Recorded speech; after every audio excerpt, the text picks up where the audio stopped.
Greetings, my friends. I hope you are all doing well. Just a few days ago here in Washington State, our governor put us on another month of lockdown and shelter in place.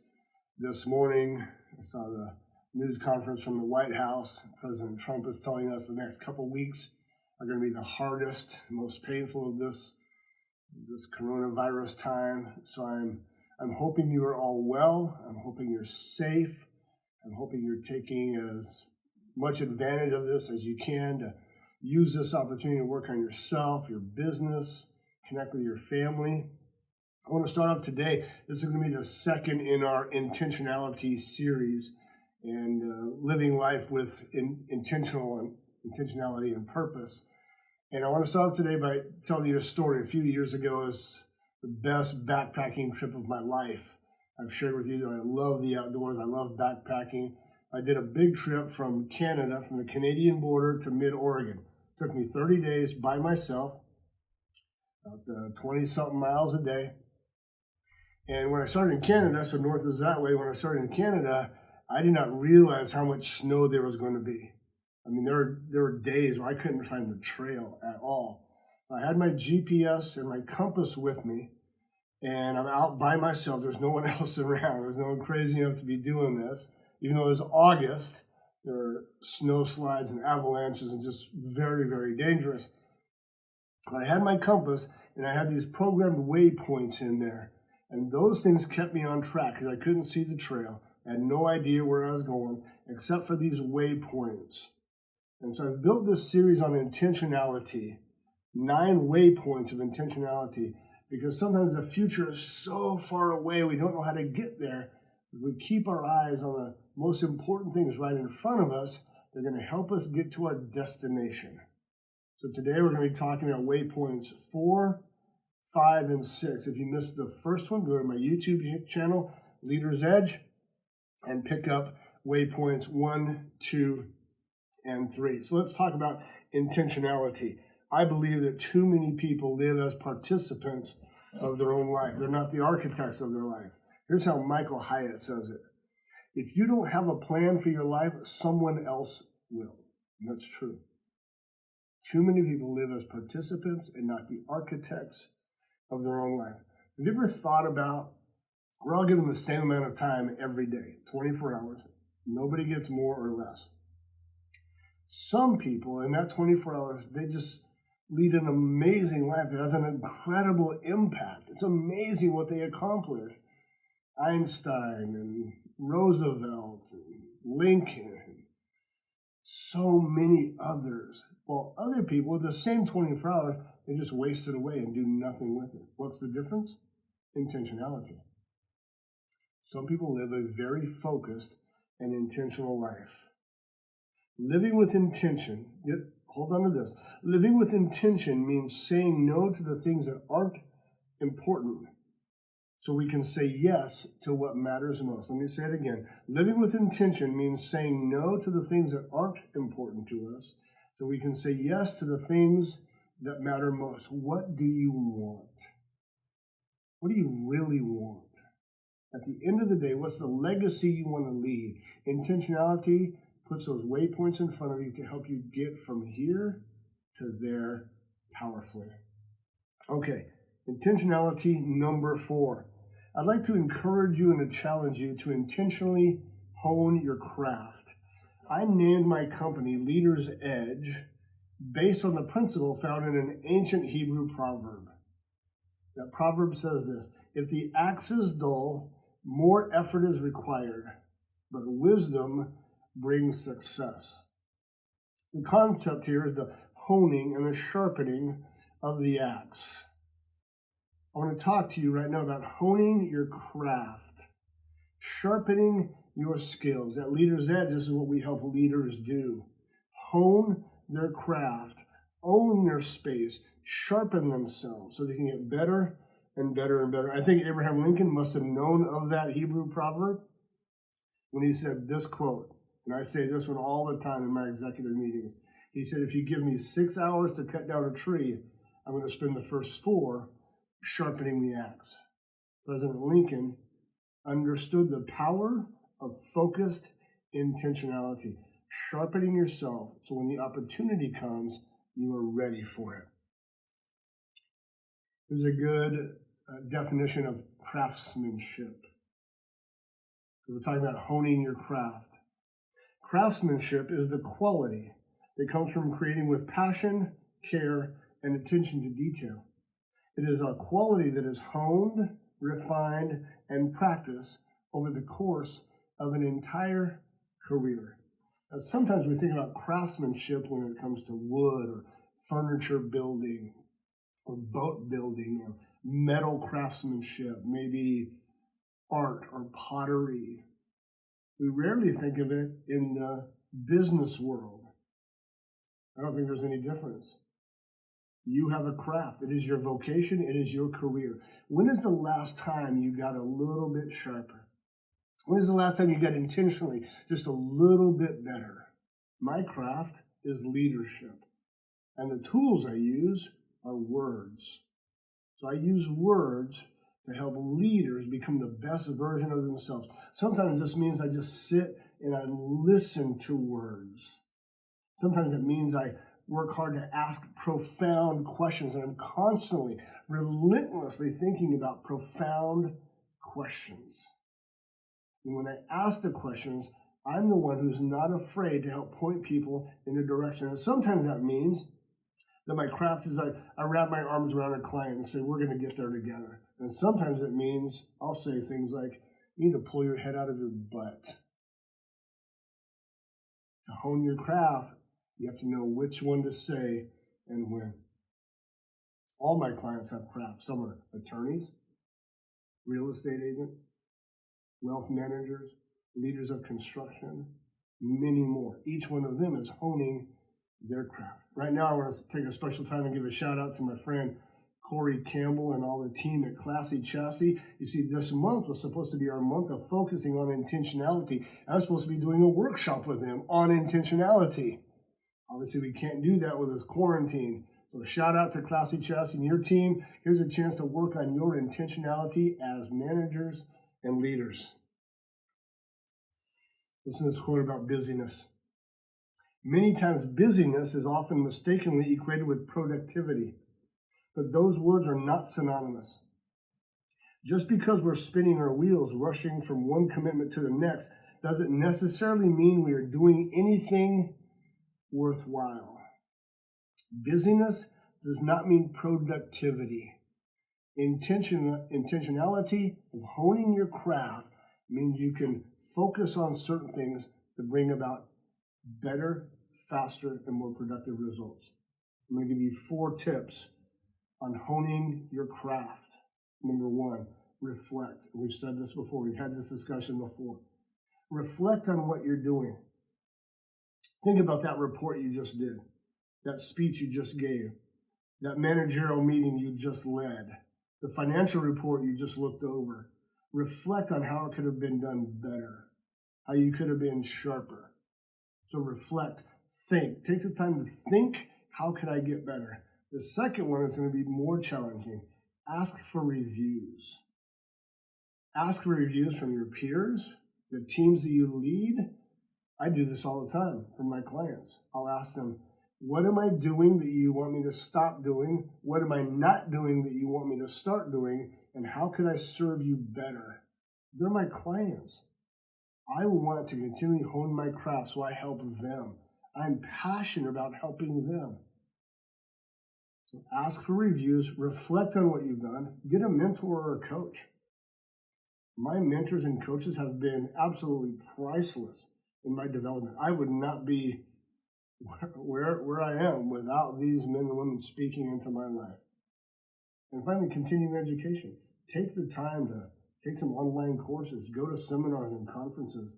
If you have stopped learning, you've started dying, and people are going to pass you by in your industry. So hone your craft. Get intentional about honing your craft. All right, number 5. Do intentional house cleaning.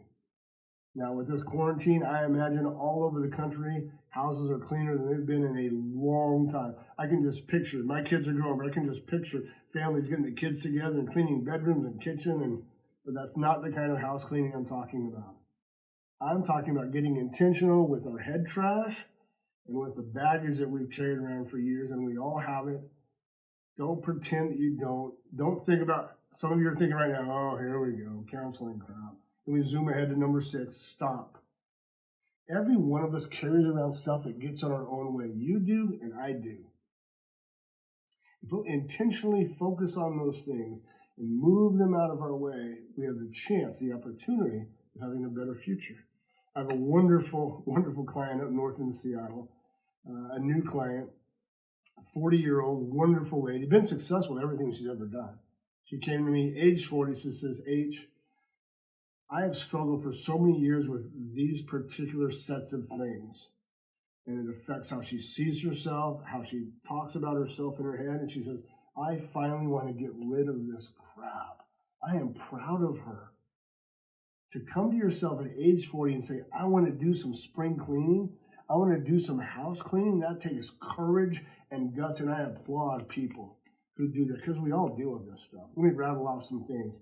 Insecurity, that's mine, by the way. Still at age 55, I have remnants and relics left over from childhood that occasionally trip me up in this area of insecurity. It's that imposter syndrome that many high performers deal with. That's one that I deal with. I'll rattle off some more. Anger, impatience, codependency, achievement addiction, workaholism. I can name off so many. Let me ask you, how do you get in your own way? Well, let that sit for a second.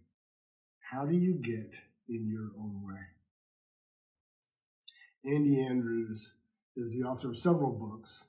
The first one I read of his is called The Traveler's Gift, a wonderful little book based on fiction. This guy travels through time, meets 7 historical characters, and each one teaches him an amazing life lesson. Here's what he has to say about intentionally honing yourself, working on yourself. Self-discipline is the ability to make yourself do something you don't necessarily want to do to get a result that you would really like to have. None of this is fun. None of us likes to peel back the layers of our stuff and look at our crap and deal with our head trash. And nobody likes that. The person you really want to be is on the other side of some house cleaning. How? Here's what I teach. First of all, I want you to visualize the person you want to be. Here's the way I set this up. Imagine you're going to meet yourself for coffee in a year from now. Your better self, your future self. You're going to meet yourself for coffee. I want you to visualize the person you're going to meet in that coffee shop. What is she like? How is she different than you are now? What has he overcome? How does he treat people? How does he respond? How does he react? How does he carry himself? I want you to visualize that better version of yourself. So visualize number 1. Then number 2, I want you to begin to recite how you are different. I look forward to the time where I don't struggle with any insecurity anymore. Or I look forward to the time when my anger issues are in my past. I can't wait to be a more patient person with my kids. I'm excited about handling money better, and I don't have to soothe myself with buying sprees. Say it out loud. So visualize, recite, and then refuse. Refuse the thing that gets in your way. I refuse to let anger hinder any more relationships. Or I refuse to let my impatience with my kids rob me from that connection of a deep relationship. For me, I refuse to allow insecurity to help me, to keep me from deeply connecting with my clients. Visualize the person you want to be. Recite the traits that you want to see in yourself, and refuse. Get that stuff out of the way. Refuse to allow it to keep you from your very best. All right. Intentionality waypoint number 6. Be intentional with your words. So intentional house cleaning, intentionally hone your craft, and intentional with words. Another ancient proverb, the tongue holds the power of life and death. We all know that to be true. We've been cut by hurtful words. Other people helped us soar by powerful words.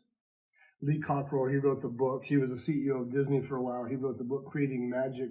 And he used this phrase that I picked up years ago when I read it, and I've used it ever since. I love this phrase, burn the free fuel. He talks about powerful words as free fuel. They don't cost you anything, but they can fuel your marriage, your family, your organization. They can heat it up. Burn the free fuel. I was working with a team for about a year, and the founder of this company didn't do much day-to-day with the company anymore, but he would come to these workshops. He just wanted to see what was going on and make sure what I was teaching was okay with him. And one day I was doing a teaching on the power of words with a team to create culture, to inspire, to rally, to cast vision for the future. And he takes me aside at one of the breaks and says, HR, I really don't believe in all that crap. I've never done any of that. And you could tell from his leadership and what people thought of him. I've never done any of that. And I said, why? What kept you from doing that? He said this, I'm afraid people are going to get soft. I think they're going to take advantage of me, and I don't want to give them a big head. Using praise, showering people, letting people know how much they're valued and the great job they're doing. They're going to get soft, take advantage of me, and I don't want them to get a big head. He had no clue or understanding how human beings are motivated. He didn't learn what Maya Angelou taught us. I love this quote from the great Maya Angelou. I've learned that people will forget what you said. She was talking about information. I've learned that people will forget what you said, people will forget what you did, but people will never forget how you made them feel. People will never forget how you made them feel. A lot of times I get asked this question by CEOs when it comes to motivating their staff or their team. HR, do you advocate for the carrot or the stick? The carrot, the incentive program, the bonuses, the extra vacation days, the PTO. Do you advocate for the carrot or the stick, the fear-based discipline? If you don't perform, you're out. HR, carrot or stick? Well, neither. Research has showed that neither one really motivate people. Let's face it, we're not horses. Let's start with that. We're not horses. We're complex human beings. What I advocate for are powerful words that draw greatness out of people. I advocate for high connection and high accountability. When you put high connection and high accountability together, you're going to have a great team. And those are powerful words. Let me give you some tips here. Tips on intentionally using words. Burning the free fuel. Number one, don't use flattery. Flattery is one of the worst kinds of manipulation, and people know it. So be authentic.